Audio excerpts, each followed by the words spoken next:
दिनांक 22 ते 25 मार्च 2024 दरम्यान CSI हॉल कन्याकुमारी तमिळनाडू येथे 20व्या राष्ट्रीय सिलंबम स्पर्धेत महाराष्ट्र संघाकडून 59 खेळाडूंनी लाठीकाठी, तलवारबाजी, भाला चालवणे, दांडपट्टा इत्यादी क्रीडा प्रकारात सहभाग घेत उपविजेतेपद पटकावले।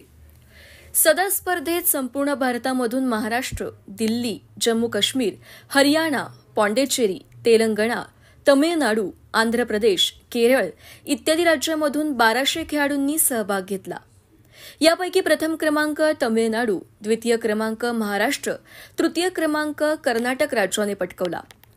सुवर्ण पदक विजेत्या खेळाडूंमध्ये स्पंदन शहा, प्रभव नेरकर, सोहम तावरे, आयुष शिंदे, प्रतीक सूर्यवंशी, सार्थक मोरे यास 1 सुवर्ण 1 कांस्य, सिद्धी संपगावकर, प्रांजल कापसे हीस 1 सुवर्ण 1 कांस्य, सई साळुंके हीस 1 सुवर्ण 1 रौप्य, स्वामिनी जोशी हीस 1 सुवर्ण 1 कांस्य, ईश्वरी भोकरे हीस 1 सुवर्ण 1 रौप्य, आशना चव्हाण हीस 1 सुवर्ण 1 कांस्य, आर्या मोहिते हीस 1 सुवर्ण 1 रौप्य समावेश आहे।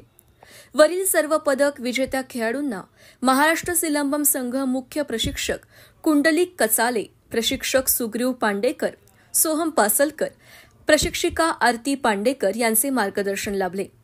ऑल महाराष्ट्र सिलंबम असोसिएशनचे अध्यक्ष PY आत्तार यांनी सर्व पदक विजेत्या खेळाडूंचे अभिनंदन केले।